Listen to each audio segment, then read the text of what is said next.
चलिए स्टार्ट करते हैं। देखो, सैलरी शीट में हम लोग चल रहा था लास्ट क्लास में, है ना। तो इसमें जो है देखिए क्या क्या हो गया था बेसिकली, मतलब अगर हम लोग यहाँ पे बात करें तो ये सारा कुछ हम आपको बता दिए थे, ठीक है ना। कैसे ये पूरा मर्ज करेंगे, सैलरी शीट कैसे बनाना है, basic D H R A T A सारा कुछ लेना। फिर यहाँ पे एक कोई भी कांस्टेंट वैल्यू अगर दी गई है तो हम इसको नीचे तक कैसे यूज़ करते हैं, उसको यहाँ पे एब्सोल्यूट बना करके नीचे यूज़ करेंगे, ठीक। ये मतलब ये सारी चीज़ें यहाँ पे हम लोग कर लिए थे। उसके बाद इधर हम लास्ट क्लास में ये भी हम लोग कर लिए थे कि यहाँ पे काफ़ी चीज़ें यहाँ निकाले थे। जैसे टीए करने के बाद फिर ग्रॉस सैलरी किए थे, सारा टोटल करने से ग्रॉस सैलरी आई थी। फिर ईपीएफ अगर आपको डिडक्ट करना है, जो डिडक्शंस होते हैं सैलरी में से, तो अकॉर्डिंग टू परसेंटेज के 10% हम उसमें से डिडक्ट किए थे, वो सारा कुछ हो गया था। और फिर उसके बाद नेट सैलरी जो है इस ग्रॉस में से ईपीएफ को माइनस किया गया था, तो यहाँ पे नेट सैलरी हमें ये मिली थी, है ना। इस तरीके से पूरा यहाँ तक का काम हमारा हो गया था। ये देखिए माइनस हुआ है। उसके बाद जो लास्ट क्लास में अगर जो लोग देखे होंगे उसमें ये सब चीज़ था कि जैसे हम लोग लीव का भी निकाले थे वहाँ पे कि अगर मान लीजिए पर्टिकुलर कोई एक एम्प्लॉई मंथली मंथ में जो है अगर 4 पेड आपको मतलब छुट्टियां हो रही है, ठीक है, 4 या 5 जो भी संडे के हिसाब से, और अगर एक लीव ले रहा है तो उसका कोई डिडक्शन नहीं होगा। उसके अलावा अगर वो कोई भी लीव लेता है तो उसके नंबर ऑफ डेज के हिसाब से उसके डिडक्शन हो जाएंगे डे के हिसाब से, और जो डिडक्शन होगा वो यहाँ पे आपको लिख करके आ जाएगा, ठीक। और फिर उसके बाद जो फाइनल सैलरी दी जाएगी तो वो अब कितना होगा, तो हम लोग उसको नेट सैलरी में से, मतलब जैसे डिडक्शन है अगर, तो अगर हम आगे उसको निकाले नेट सैलरी, ये जो नेट आ रहा है, मतलब अगर हम यहाँ पे करते हैं नेट सैलरी, नेट क्या बेसिकली इसको हम यहाँ पे बोलेंगे ये इन हैंड जो है, इन हैंड अकाउंट में जो भी जा रही है वो हम लोग यहाँ पे लिख लें, ठीक है ना। तो ये जो भी सैलरी जा रही है वो कितनी हो जाएगी, जो सैलरी उनकी बन रही थी नेट सैलरी, उसमें से जो भी डिडक्शन है उसको माइनस कर लिया जाएगा, ठीक है ना। तभी तो वो चीज़ आपको फिर मिलेगा, क्योंकि इतना तो कट रहा है। तो अगर हम यहाँ पे देखें तो इक्वल टू जो भी नेट सैलरी है वो लिखेंगे, और उसके बाद उसका एड्रेस लेने के बाद आप यहाँ पे माइनस प्रेस करिएगा, और फिर यहाँ पे जो भी डिडक्शंस हुए थे उसको हम यहाँ पे एड्रेस के हिसाब से, कभी भी वैल्यू को हम लोग नहीं लेते, हमेशा एड्रेस लेते हैं, क्योंकि कभी भी अगर आप अपने शीट में किसी भी वैल्यू या नंबर को चेंज करोगे तो ऑटोमेटिकली वो अपडेट हो जाए, इसलिए हम लोग हमेशा एड्रेस पे काम करते हैं, ठीक।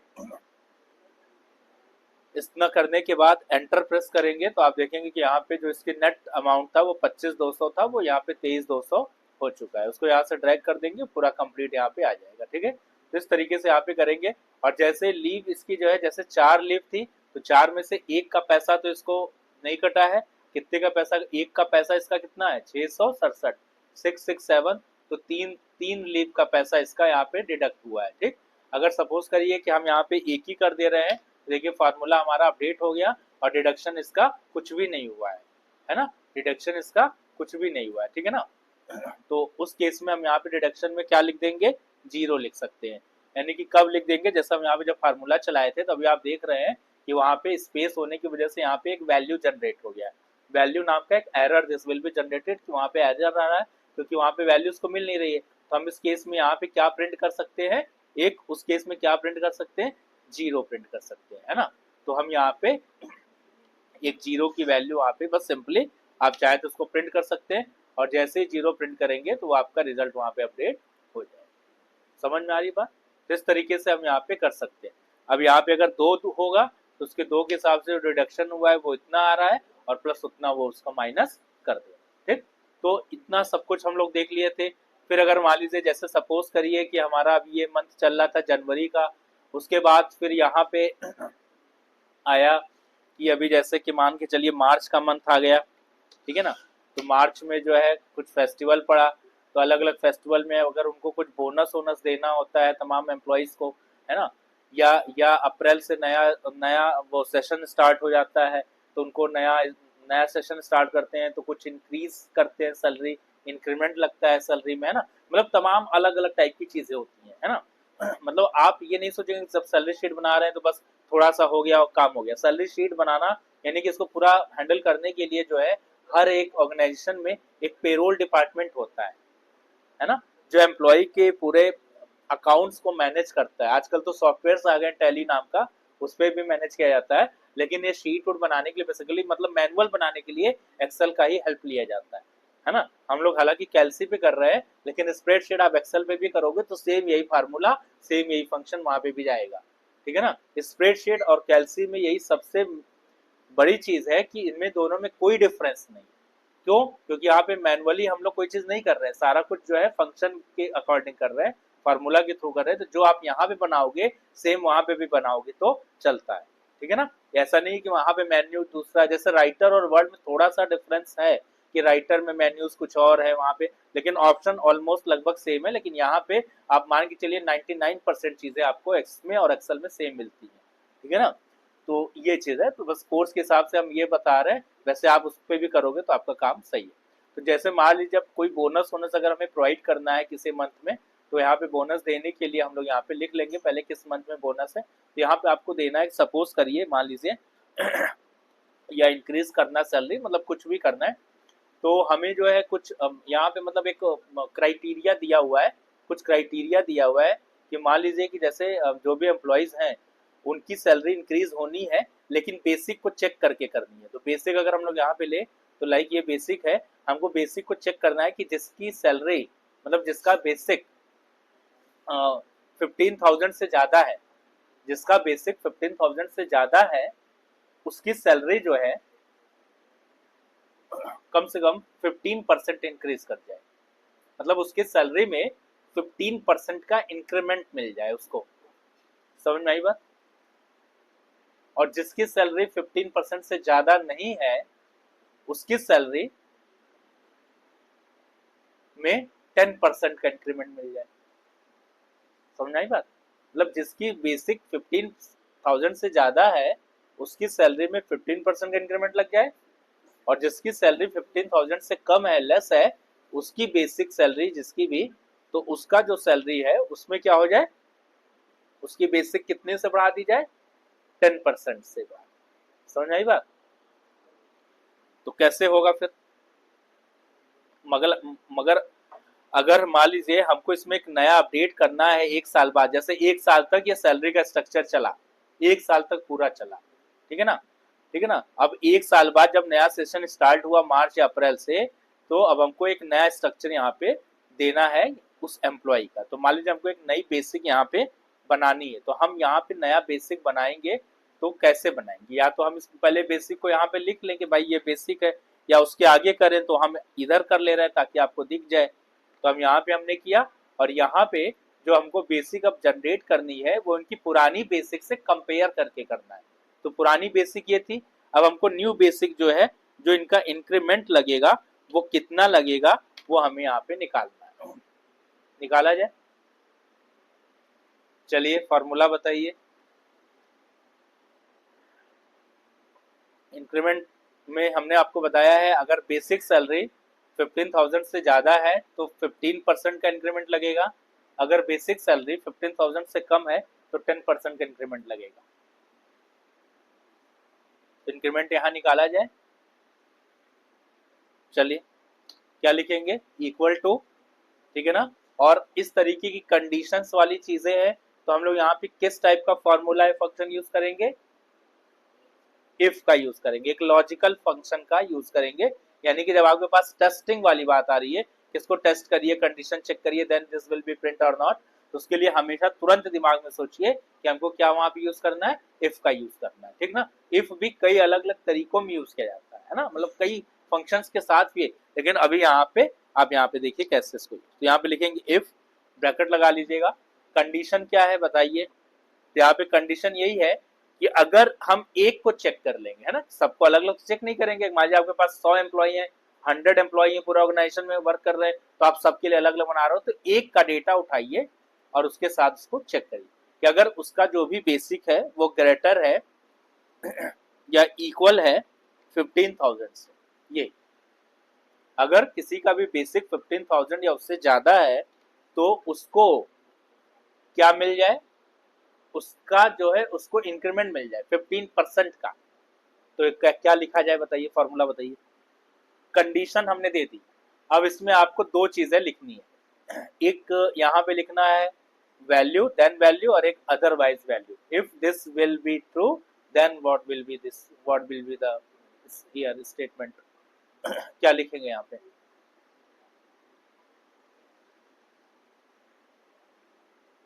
अगर ये 15,000 से ज्यादा है तो इसका 15% हमें देना है ना, तो वही तो हम क्या लिखेंगे यहाँ पे।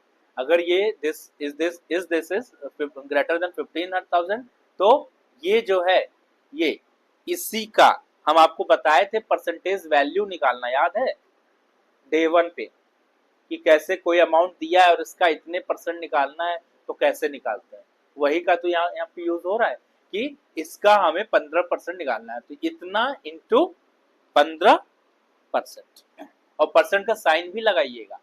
अगर आप साइन नहीं लगाएंगे तो क्या करेगा, 15 से मल्टीप्लाई कर देगा, गलत हो जाएगा फिर। तो 15% का साइन लगाएंगे, और अगर ये कंडीशन ट्रू होगी then this will execute, otherwise क्या होगा, कॉमा लगाइए, और अब बताइए क्या होगा। नहीं तो उसमें कितने परसेंट का उसको मिल जाए, 10% का, तो इंटू 10%, ब्रैकेट क्लोज कर दीजिए, ये कंडीशन बन गई है। ठीक है ना, समझ में आ रहा बात सबको? एंटर प्रेस कर लीजिए। देखिए इसमें 3,000 का इसको इंक्रीमेंट लगा है, और सबका इंक्रीमेंट आप देख लीजिए, जितना भी लगा है सबको यहाँ पे आपको दिखा है, 3750, 4500, ये इनको इंक्रीमेंट लगा है। मतलब एक साल बाद इनको 3,000 रुपए इंक्रीमेंट लग गया, इनका 3750 लग गया, इनका 4500 इंक्रीमेंट लग गया। यानी कि अब जो नई बेसिक आई है, नई बेसिक क्या है, जो बेसिक जो न्यू बेसिक आई है वो क्या है, देखिए कैसे मालूम करेंगे न्यू बेसिक। पुरानी वाली बेसिक में यही इंक्रीमेंट तो ऐड हो जाएगा, तो हम लोग यहाँ पे लिखेंगे इक्वल टू जो पुरानी बेसिक है वो plus new basic, new increment क्या है ये, एंटर कर दीजिए। अच्छा ये बताओ, यहाँ पे जो इंक्रीमेंट ले रहे हैं इसको F12 लिखे हैं, वो सही है या इसको एब्सोल्यूट बना दें? F12 सही है या इसको एब्सोल्यूट बनाने की जरूरत है? ये दोनों सही है, रिलेटिव ही रहेगा, या दोनों में से किसी को एब्सोल्यूट भी बनाना है? नहीं बनाना है ना एब्सोल्यूट, क्यों? क्योंकि हमको ये 3,000 केवल इसी डेटा के लिए कैलकुलेट करना है, उसी के पैरेलल डेटा के लिए। 3750 फिर इसके लिए होगा, ये इसके लिए होगा, तो अगर आप इसको एब्सोल्यूट बना देंगे तो 3,000 सब में ऐड हो जाएगा। ठीक है ना, इसीलिए इसको एब्सोल्यूट नहीं बनाएंगे, उसका भी हम आपको लॉजिक ऊपर बता चुके थे। अब यहाँ पे इसकी जो सैलरी आएगी, पहले थी 20,000, अब उसकी हो गई है 23,000।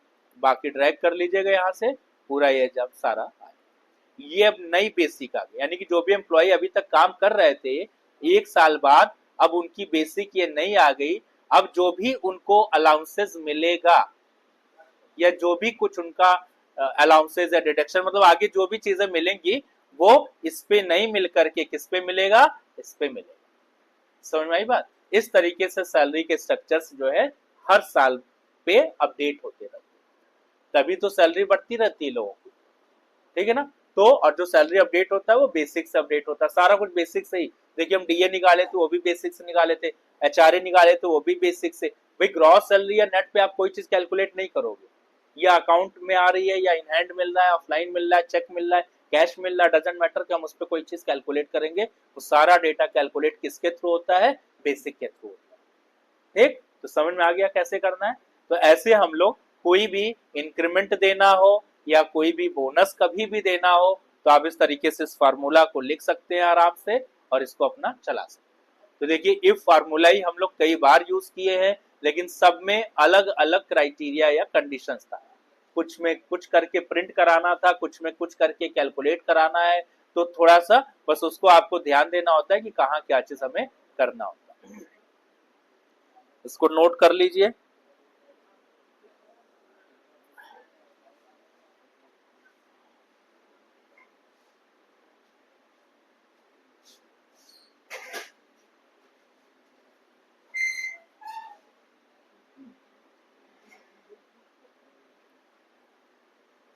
उसके बाद आगे थोड़ा सा हम लोग देखेंगे, अब जैसे मान लीजिए तो सैलरी में लगभग जो है हमारा काम इसमें हो गया, मतलब आपको एक मोटा मोटा आइडिया दिमाग में जा चुका है कि हम लोग क्या क्या चीजें कैसे कैसे देगा, तो कहाँ कहाँ क्या क्या चीज अब अप्लाई कर सकते हैं, है कि नहीं बात। मतलब इतनी चीजें आ गई। अब और क्या चीज एडिशनल आपको मिल रहा है, क्या कट रहा है, वो फिर फॉर्मूला के हिसाब से हम लोग यहाँ पे घटाया बढ़ा सकते हैं। चलिए अब आगे देखिए। तो अब हम लोग यहाँ पे इसको थोड़ा सा ऐसे ही कर ले रहे हैं।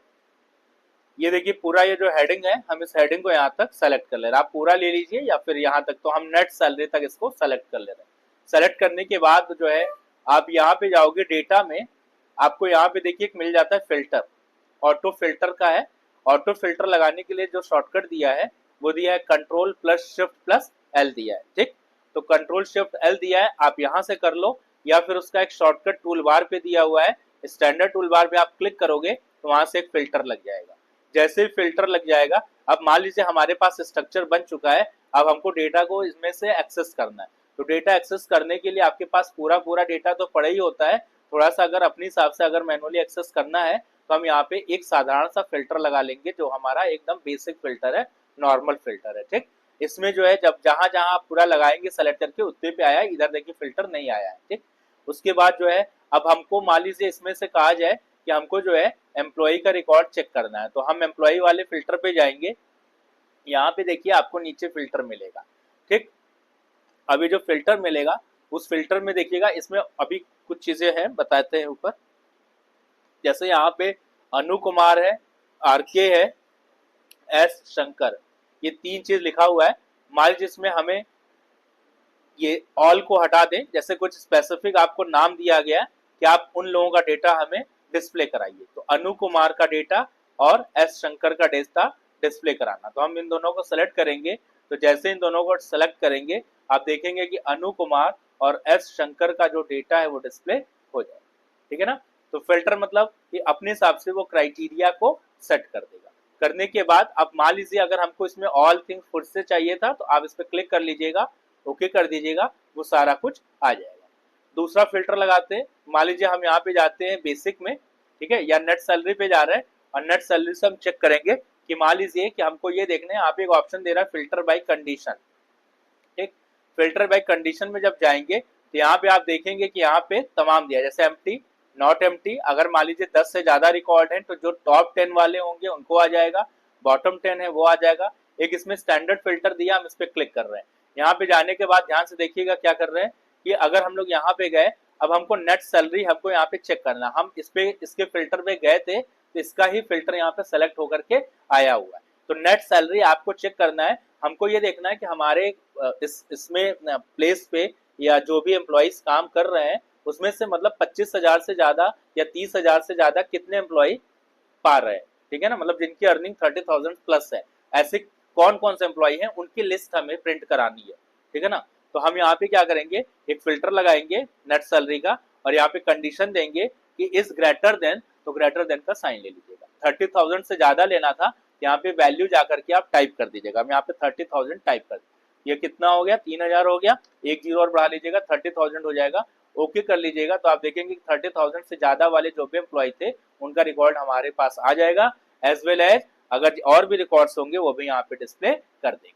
आपको दिक्कत है प्रिंट करने का, आपको कुछ नहीं करना है, आप यहाँ से फिल्टर अभी हटाइएगा नहीं, जब भी प्रिंट करना होगा फिल्टर हटाएंगे नहीं, आप सीधे यहाँ से प्रिंट कमांड देंगे, ठीक। प्रिंट कमांड दे दीजिएगा, उसमें जो है फिल्टर नहीं आएगा, ये फिल्टर का बॉक्स बना हुआ है ना, ये वहां पे प्रिंट नहीं होगा। अगर आप फिल्टर हटा देंगे ये जो है पूरा रिकॉर्ड यहाँ से चला जाएगा। तो फिल्टर मत हटाइएगा, आप यहीं से इसको कमांड दे दीजिएगा, वो प्रिंटिंग में आपका जो शीट है वो प्रिंट होकर के आ जाएगा। तो इस तरीके से हम लोग यहाँ पे प्रिंटिंग कर सकते हैं। अच्छा अब यहाँ पे देखिए, तो ऐसे हम लोग यहाँ पे सारा कुछ यहाँ पे लगा, तो फिल्टर यहाँ पे लगा हुआ था, तो अब यहाँ पे आपको क्लोज करना है फिल्टर को, तो आप यहाँ से क्लियर कर सकते हैं, वो फिल्टर यहाँ से खत्म हो जाएगा, वापस से हम उसे नॉर्मल केस में चले जाएंगे। चलिए दूसरा आगे देखिए इसमें। अब इसमें क्या है कि जैसे मान लीजिए हमने, हमारे पास बहुत से एम्प्लॉइज हैं, कम से कम लगभग 50 से 100 एम्प्लॉइज है, और हम सबका डेटा पूरा जो शीट है प्रॉपर एक अरेंज करना चाहते हैं, उसको रिव्यू करना चाहते हैं। तो अब उसमें हम दो तरीके से करना चाहते हैं, या तो हम बाय नेम करना चाहते हैं या तो फिर उनकी बाय सैलरी करना चाहते हैं, ठीक। तो अगर हम बाई नेम करना चाहते हैं तो कैसे करेंगे, तो मान लीजिए हमने कहा कि जो है जो भी एम्प्लॉइज है उनका नाम अल्फाबेटिकली आ जाए, पहले ए वाले का नाम आ जाए, फिर बी वाले का, देन सी वाले का, फिर एंड सो ऑन, यानी किस तरीके से ए टू जेड के फॉर्म में सबकी सैलरी हमारी बनती चली जाए, पूरी शीट हमें चाहिए। तो हम कैसे चलेंगे, अभी आप देख रहे हैं कि हमारे पास जो शीट है वो ए टू जेड के ही फॉर्म में है ना, ए टू जेड के फॉर्म में, पहले ए है फिर आर है फिर एस है। तो अगर हम इसको ए टू एस करेंगे, ए टू जेड करेंगे, असेंडिंग ऑर्डर में करेंगे तो वो वैसे ही रहेगा, उसमें चेंज नहीं आएगा। लेकिन हम डिसेंडिंग करके आपको दिखाते हैं। चलिए इस पे क्लिक कर रहे हैं और यहाँ पे देखिए ऑप्शन मिलेगा सॉर्ट डिसेंडिंग का, ठीक है। याद रखिएगा जब भी फिल्टर करना हो तो आप फिल्टर मतलब सॉर्टिंग, इसको सॉर्टिंग बोलते हैं, ठीक है। There are two options in a particular box, मतलब एक ही बॉक्स में दो दो ऑप्शन आपको मिल रहा है, एक असेंडिंग, ये इसको हम लोग क्या बोलते हैं, अरेंज करने का एक मीडियम है ना। असेंडिंग और डिसेंडिंग क्या है, एक ऑर्डर होता है ना किसी चीज को अरेंज करना, यानी कि सॉर्ट करना।